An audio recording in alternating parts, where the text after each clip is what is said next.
Showbiz fanatics, Catherine Bernardo, is it true na present nga ba sa dinner birthday party ni Daddy Bay? Ang lahat ng yan. But before that, if you haven't subscribed yet to my YouTube channel, please don't forget to like, share, and subscribe at hit mo na rin ang notification bell for more showbiz updates. Bago tayo magpatuloy sa ating updates for today's video, nais ko po muna magpasalamat sa lahat ng mga legit viewers, subscribers at ang lahat ng mga legit na nagmamahal at sumusubaybay sa lahat ng ating mga updates. Maraming salamat po. And for today's video, ang video clip na inyong napapanood ay ilan lamang sa mga Instagram story nitong si Miss Catherine Bernardo. Kung maalala po ninyo, inihatid ko po sa inyo at finact check natin ang isang photo na ipinost ni Miss Chandria sa kanyang Twitter, no? Si Miss Catherine na parang merong isang ring na pinakita, tas meron po siyang caption na babalik at babalik pa rin sa'yo. So, ito na po yung isa sa mga sinasabi ko sa inyo na kaya siya nag-post dahil may endorsement siya ng jewelry. Ito na po yung jewelry, no? Ayan na po yung sinasabi ko sa inyo, which is totoo nga. So, nag-post din po si Miss Catherine Bernardo kahapon pa to na parang kasama niya po yung kanyang buong glam team. Dahil meron po silang shoot kahapon, yun nga yung jewelry. Tapos, meron din ngayon. Ayan, so, ito yung mga naglaba sa mga photos niya. Ayan, no, diba?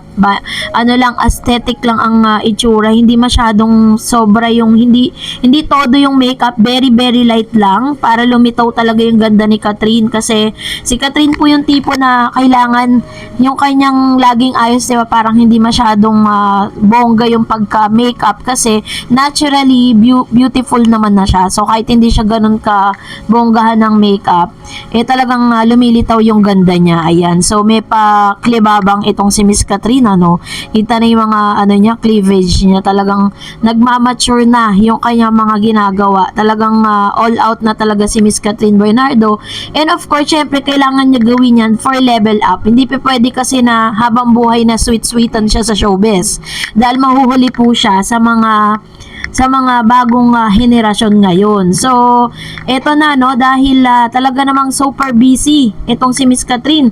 Hindi ko pa po nakikita or wala pa po kasing inilalabas na mga ebidensya na nagsusimula na ngayon kanilang taping ng Hello Love Again, no, dito sa Canada. Pero base po sa mga reports, ngayong July di umano, magsa-start na po sila. Pero parang may mga tinatapos pa po ng mga endorsement shoot dahil hindi ata kinaya talaga ng isang buwan. Kaya talaga nag-extension pa sila at hope na matapos nila yung movie nila ng November, bago mag-November 13 sa editing and all. Diba? Magagawa nila yan. So, yun naman po yung binigay na timeline po nila. But anyways, eto na. Kasi marami pong nagtatanong, marami pong nagdi-DM, marami pong nagko-comments.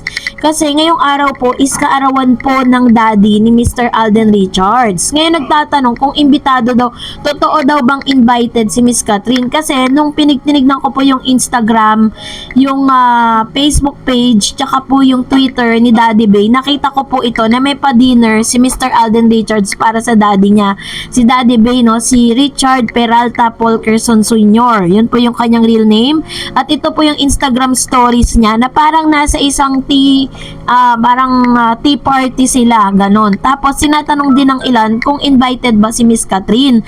Base po sa mga photos sa lumabas, wala naman po akong Catherine Bernardo na nakita. Ang tanging nandito yung pinsan niya si April, tapos yung kanyang bunsong kapatid, si Raisa, at saka si Alden at si Daddy Bay. Tapos meron pong isang, kasi pa sinasabi po ng mga Catden fans na meron daw isang space dun sa dulo nakatabi ng kanyang kapatid, netong na-forgot ko yung name niya, na baka daw doon nakaupo si Miss Catherine, no? Pero anyways, base naman po sa mga lumalabas sa photos, wala po si Miss Catherine Bernardo doon. At base din po sa mga post si Miss Catherine na parang hanggang ngayon is kasama pa rin niya yung kanyang mga glam team. Dahil meron silang tinatapos na shoot na kailangan po nila talagang matapos as soon as possible dahil may mga other things pang kailangan gawin si Miss Catherine. Kaya Kung sakali man na may magtanong sa inyo, at least clear, 'di ba? Kasi mamaya may magkalat na naman mga fake news patungkol diyan na inimbitahan si Catherine in all, 'di ba? At least alam na po natin i-fact check yung mga lalabas pa at lumalabas na balita. So, para from our team, no, i-greet lang natin si Daddy Bay ng isang blessed happy birthday. At dahil diyan, narito naman ang ilan sa mga komento po ninyo na napili po natin mula naman sa mga legit na viewers and subscribers po natin dito sa YouTube. Sabi po ni Miss Elena Galgo, naku, hindi ko na ako bilib kay Alden Cat. Sana non-showbiz na lang ang boyfriend. Baka pareho lang sila ni Daniel. Napaluhain ka. Mayroon na siyang Miss Glenda. Ayan. Si Miss Glenda po na tinutukoy dito ni Ma'am si Elena. Ayun po yung CEO ng Brilliant Skin. At totoo po talaga si Miss Glenda ay talagang super ang laki ng HD niya kay Alden, pero si Alden po talagang kaibigan lang ang tingin sa kanya kasi retokada po yun si Miss Glenda eh. Sabi ni Jerk, hello, anong company or network ba ang nagpo-produce ng Hello Love Again? Di ba ang ABS at GMA? So the gala night ng GMA magandang avenue kung saan para ma-promote ang pelikula nila.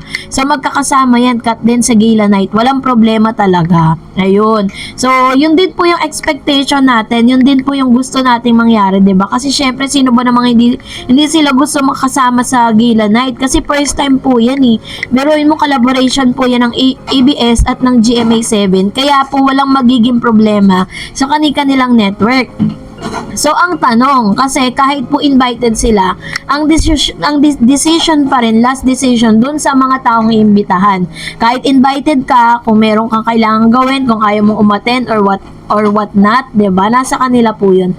Pero ang gusto talaga natin is umattend silang dalawa at makita natin silang dalawa sa red carpet. Sabi ni Miss Amelita Nodalo, that's good news, Miss Dar. Thank you so much, Miss Dar, for updating the cut din. Masasaktan lang ako pag hindi totoo ang expectation natin. God bless, Miss Dar. Yes. Kaya nga sabi ko sa inyo, huwag masyadong mag-expect, 'di ba? Hintayin na lang natin yung gala night kasi malapit-lapit na po siya. Yung iba po mga artista ng GMA7 nagpapasukat na sila ng kanilang mga gowns. Eh si Alden Richards po kapag umati ng gala night yan, nagpapagawa pa po ng damit yan sa ibang bansa. Talagang as in, yung total package niya ay hindi bababa ng milyon. Sabi naman po ni Miss Chari Belsadia, kaya gusto kita kasi legit mga vlog mo, di katulad ng iba, may mai-content lang mga fake news. Ayan, thank you Miss Chari. And also, sabi ni Esther Santiago, naku kasi nga may ibang mahal si Alden, kaya ayaw niyang sabihin wag tayong umasa, may iba siguro magsiselos at magagalit, kaya ganyan si Alden. Ayan, ito naman po yung kanyang komento patungkol sa bagay na yan. And also, one of the sabi ni Ma'am Shi Mystica, sana bago umalis papuntang Canada ang Kat din, magpa-bless uli para magandang blessing na darating sa kanilang gagawing movie. At wag naman sana nilang pagdamot sa mga fans ng Kat din yon, kahit minsan lang na magandang ayuda na magkasama si Kat at Alden para man lang bago kayo sila lumipad papuntang Canada, ang Kat din ay makita namin sila ng Kat din na magkasama. Yung malinaw ang kuha, wag naman sanang ipagdamot. Sabi nga ni Alden, kung walang fans, walang artista, kaya please isa lang na ayuda ng Kat din. Marami na naman kayong mapapasaya. God bless us all and keep safe. Ayan. 'Di ba parang sa sobrang secretive po nila, sobrang very rare lang yung mga pictures nila. Tapos kapag po lumabas sa social media, sobrang nagte-trending, sobrang parang big deal sa lahat. Kasi nga parang ganun yung gusto nila eh. Ayaw nila talaga na sobrang parang naka-open book yung kanilang relationship. Kaya pag may nakikita tayo, galing pa sa fans yun. Di ba minsan nag-post po si Miss Catherine sa kanyang IG na parang lahat ng mga pictures na nasa phone niya, in-screenshot niya, and then ipinost niya po sa Instagram. Makikita niyo ba si Alden doon, 'di ba? Syempre wala, inedit niya na 'yon eh. Edited na yon kasi sobrang ingat po nila na maglabas ng mga ganyan kasi nga ayaw nila talaga na napag-uusapan, pero hindi naman maiiwasan kasi mga public figure sila. Sabi naman ng isa pang user, bahala kayo maging crazy sa kakaisip kung cut din na ba o hindi. Mas excited ako sa moving Hello Love Again. Adult na si Catherine at Alden, sa kanila ang desisyon kung magkakatuluyan sila or hindi sa totoong buhay. True naman. And that's it for today. For more videos videos and updates, please don't forget to like and subscribe, and please don't forget to follow my Facebook page, Dar Eds TV. God bless everyone!